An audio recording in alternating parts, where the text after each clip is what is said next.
La maison de Madame Aubin, elle représente la vie de Félicité. Elle y est restée après la mort de sa maîtresse, c'est là-bas qu'elle a vécu toute sa vie. Félicité pleura comme on ne pleure pas les maîtres. Le lendemain, il y avait sur la porte une affiche. L'apothicaire lui cria dans les oreilles que la maison était à vendre. Elle chancela et fut obligée de s'asseoir. Cette maison ainsi que la famille Aubin était toute sa vie, tout ce qui lui restait. Son mouchoir d'indienne, son bonnet, ses bas gris, un jupon rouge, sa camisole et son tablier à bavette caractérisent la tenue de Félicité. C'est la seule avec laquelle on la connaît durant tout le récit, qui témoigne une nouvelle fois de sa pauvreté et du fait qu'elle n'évolue pas. Elle reste sûrement figée dans son enfance, durant laquelle elle n'a reçu aucune éducation. Dans le texte, il nous est dit, en toute saison, elle portait un mouchoir d'indienne fixé dans son dos, avec une épingle, un bonnet lui cachant les cheveux, des bas gris, un jupon rouge, et par-dessus sa camisole, un tablier à bavette. Les casseroles, et plus particulièrement le poli des casseroles, qui prouvent les tâches ménagères qu'elle effectue avec une grande rigueur.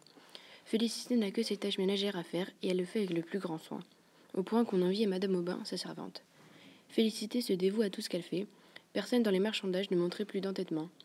Toutes les tâches qu'elle a à faire, elle s'y dévoue comme si sa vie en dépendait, qui montre la vie minuscule de Félicité.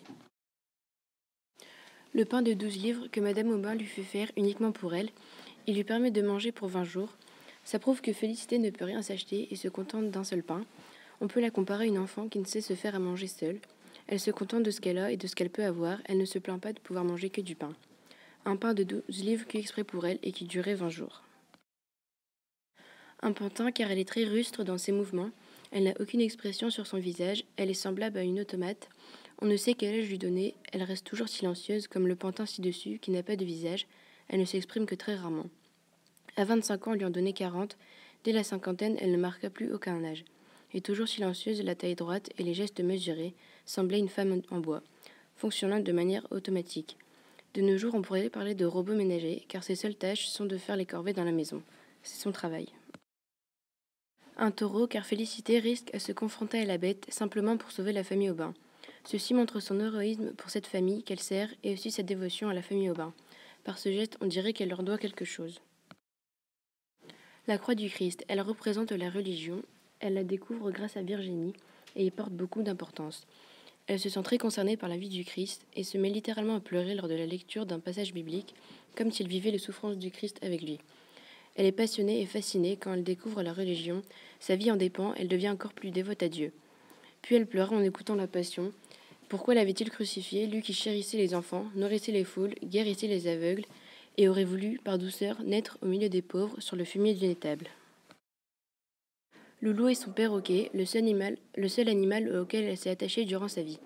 Il a beaucoup aidé. Quand Félicité perd Louis, c'est Loulou qui va l'alerter des bruits de la maison. Elle va le confondre avec le Saint-Esprit en mourant, car elle a été très fière de sa vie et de ce qu'elle a fait. Et quand elle exhala son dernier souffle, elle crut voir dans les cieux entr'ouverts un perroquet gigantesque planant au-dessus de sa tête. C'est avec un bateau que Victor part en mission. Il ne va malheureusement pas revenir. On peut voir la mer aussi. Félicité a toujours rêvé de la voir. En premier lieu, elle devait y aller avec Théodore, mais celui-ci l'a trahi. Elle en fut dévastée, et c'est d'ailleurs grâce à cette mésaventure qu'elle se rendit à Pont-l'Évêque et rencontra Madame Aubin, qui accepta ses services.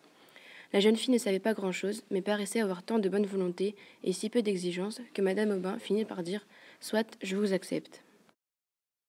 Un cœur, car Félicité passe toute sa vie à aimer et donner de l'amour, mais malheureusement n'en a jamais reçu.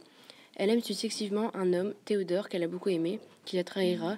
Virginie, la fille de sa maîtresse, elle va mourir par la suite alors qu'elle était très attachée à elle. Victor, son neveu, il va disparaître lorsqu'il part en mer. Un vieillard qu'elle va soigner, il va également mourir. Et enfin Loulou, son perroquet, le seul animal qu'elle a aimé durant sa vie.